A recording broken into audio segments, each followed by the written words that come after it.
I'm getting excited about the transfer. I'm so I know my baby is waiting. I just don't know if it's one or two. What's up, fertility fan?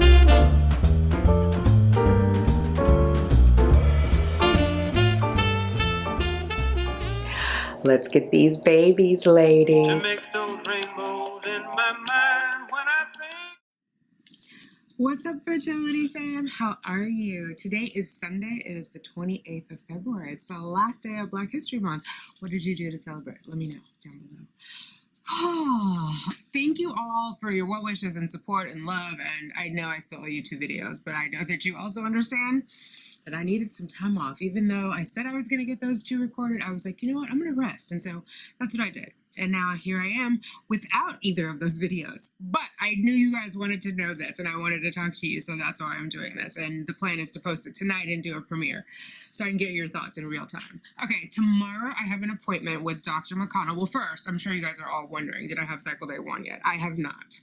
That's number 1. Number 2, I have an appointment tomorrow with Dr. McConnell at 9:30 at Columbia. And so my thing is, 1, we want to see where I am in my cycle. I believe I have ovulated, but I think it was late. I think I did tax my adrenals with all the stress.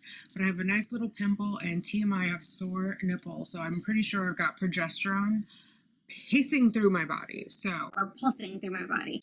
And anyway, so we'll see what my lining looks like, and they'll do blood work and yada yada. But our purpose is to discuss my transfer. So this has been heavy in my heart, and I reached out to my own fertility fairy godmother today, Lily G, TTC, and I think I want to transfer 2. And I know you guys have been asking, and I've been like, no, the doctors are saying I only can transfer 1 because I'm high risk. And all that is still true, but my heart is leaning towards transferring 2. I think the doctors give you what their recommendation is, but they can't make you do 1 or 2. I know I talked to Genesis a while ago, and she had transferred 2, and she had shared on her channel, so it's nothing new. Genesis Loving TV. That, what did she say? The doctor didn't want her to do 2, the RE didn't want her to do 2, but she went ahead and did it, and then she refused to do it. That's what it was. So someone else from the practice had to do the transfer. Anyway, she had 2 healthy little boys, and they were fine. And Lily G also had 2 healthy little girls, so they were twins. She had transferred 2. One of them implanted, and then it split. So there's also the risk of having triplets when you go through this. Anyway, long story short, I'm always doing long stories. I want to transfer 2. And so I am going to talk to Dr. McConnell about that tomorrow. I know a lot of you guys have asked, am I high risk because of my age? Yes and no. So as I understand it, this is what I've been told. You research yourself. Because my first pregnancy was high risk, Cheyenne had intrauterine growth restriction, meaning she stopped growing at some point, and then I had to go in and be monitored to the point where, not unlike preeclampsia, they checked me into the hospital and they're like, you're not going home until you deliver the baby. I just happened to be at term when it happened. And so if I would have had another pregnancy at 29, at 32, whatever age that was, that next pregnancy was going to be high risk because that first pregnancy was a high risk pregnancy. And so because of my age, because I had a prior high-risk pregnancy, I'm already going straight to the maternal fetal medicine doctor. I'm not going to an OB. You know, some people have their OB and then they transition or they see the maternal fetal medicine a couple times. I'm going straight away from the clinic to the maternal fetal medicine doctor, and I will see that doctor on a regular basis. In addition, I have to see the nephrologist, who's the kidney doctor, every month. I've got to monitor my blood pressure. I'm not sure if I have to do my glucose, but I do that anyway as part of my keto. I measure my ketones and my glucose, so that's not that big of a deal. But straight out of the gate. But I'm if I'm already under that much care, if I have 2, I'm already under that much care, right? They're gonna work their hardest to keep me safe and keep baby safe. And so we'll see. Am I ready to have triplets though? Twins for sure I can handle. Triplets is a little scary. However, it was pointed out to me that, my plan is to have 1 pregnancy and then 6 months later have another transfer. If I have a C-section for whatever reason, that goes out the window because doctors want you to heal and they usually ask you to wait 12 to 18 months. And so that puts a whole other wrinkle in it, right? So all the more reason for me to pitch tomorrow to go through 2. I don't know what the embryo grades are yet. We will discuss that tomorrow.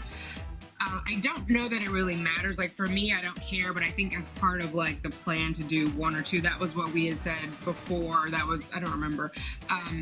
Like if they're lower quality, it's less likely that they'll both stick. And then I've done some research and I know some people are like, if you put in 2, one could take away from the other one and it keeps like, it could block both of them from implanting. Anyway, Dr. McConnell always gives it to me straight. So I'm going to go in and advocate for myself tomorrow for 2 and I'll see what she says. I think I'll get the grades. I'll leave it up to her. Again, I don't really care about the grades. Like if it factors in, it factors in. I have 10 embryos, so hopefully out of those 10 embryos, I'm going to get my 2 take-home babies, maybe 3. If 2 take the first time, I still want to do it again. Like I want to be pregnant twice. So That's a whole other thing. I am just, it's on my heart. It's on my mind. You know what I mean? And so I'm like, I gotta at least see it through. I have to explore it. I would kick myself if I didn't at least advocate for it tomorrow when I meet with her. So we'll see how it goes. I already have all my meds. Because I'm already like, I know I definitely have progesterone in my system, they're probably not going to induce a period because I know some of you guys were hitting me up on Instagram like, if it doesn't come, can they? And yes, they can do that. I can't remember what the protocol is called. It's basically, it's progesterone, but there's a certain name of the protocol to like induce a period. And so if I wasn't having signs of progesterone, I'd probably be more gung-ho of that, but I think it's just a matter of days now. I believe when I thought I ovulated, my body was trying to ovulate, but because I was so Crazy? Let's just say it. because I had like ramped up my adrenals so much that it probably stalled the ovulation and then it didn't happen.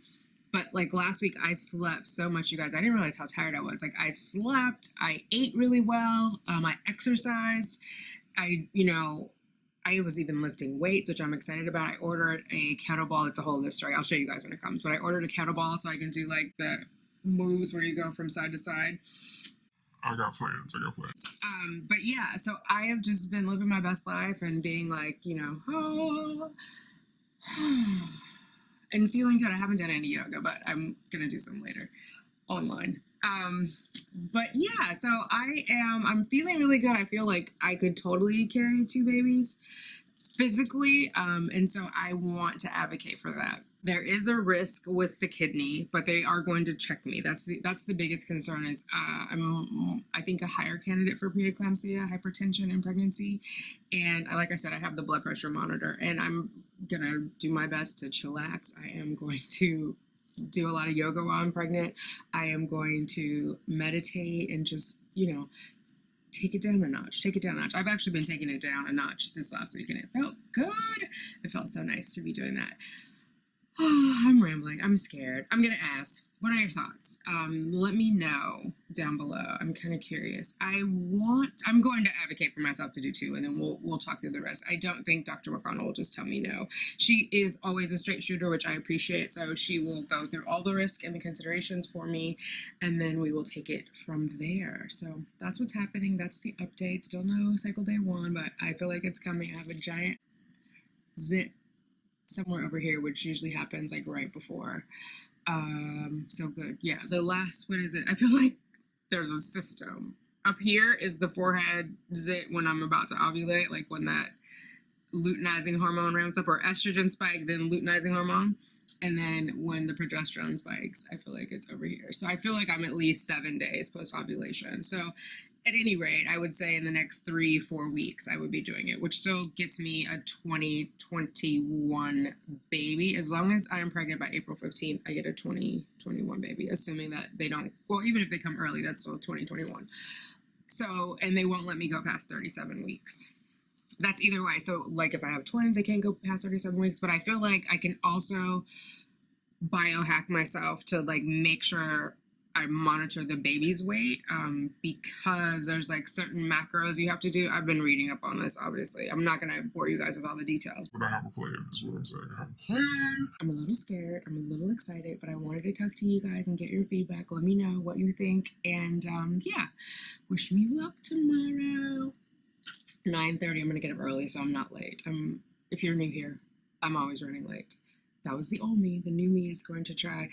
Lies. I went to get laser hair treatment today and I was late for that. I was only like 15 minutes late. I did my arms, I did my bikini area. It did not hurt as much as the first time. It was like warm. If you ever back in the day got acrylic nails and you know how they put the file next to your skin and it gets like hot and you're like, it's like that kind of feeling, but it was duller. And I did lidocaine in the bikini area because I have the lidocaine for my shots. And so I did tell her and she was like, oh, be careful because sometimes people will put it up too hot. But I told her I had like a little bit of irritation last time on the skin.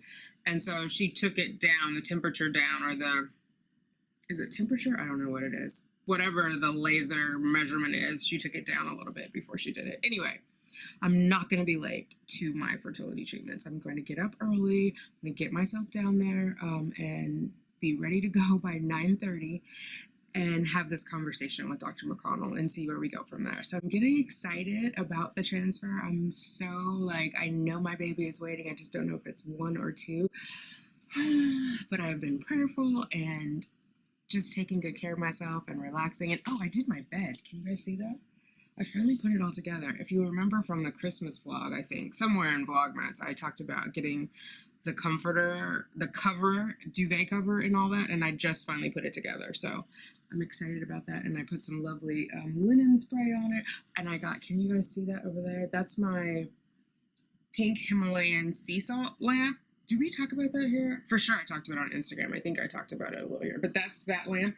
And those little balls that are on top, they warm up. They come off their massage ball. So my plan is to use that to warm up my thigh before I do my progesterone and oil shots. I'm going to do lidocaine, warm that up, warm up the progesterone and oil with a hot water bottle, and then do my injections. I'm also going to talk to her and confirm that I can do the thigh shots because I've just been having random conversations because I had done my intramuscular HCG that way, but then people are telling me they're getting weird bruising. I bruise like a peach.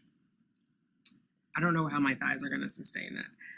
And I'm just worried about the buttocks or upper butt or whatever that is. So she might have tips and tricks. And I know when I was at Share, they had given me this thing to put it in the back of the arm, which was a mess. I injected it, pulled it out to make sure there was no blood. But then when I had injected, and this is HCG I'm talking about, but it's an intramuscular shot. When I pulled the needle out and I was done, there was just like a long thing of blood. So that kind of freaked me out. I'm just going to go through options with her, intramuscular. And I'm officially rambling now. All right, guys, I love you. I will talk to you later. I'm well. Thank you, everybody, for checking on me. Your girl is good, and we're getting a little bit closer to the babies. All right, I'll talk to you later. Bye. Baby, that's to us all.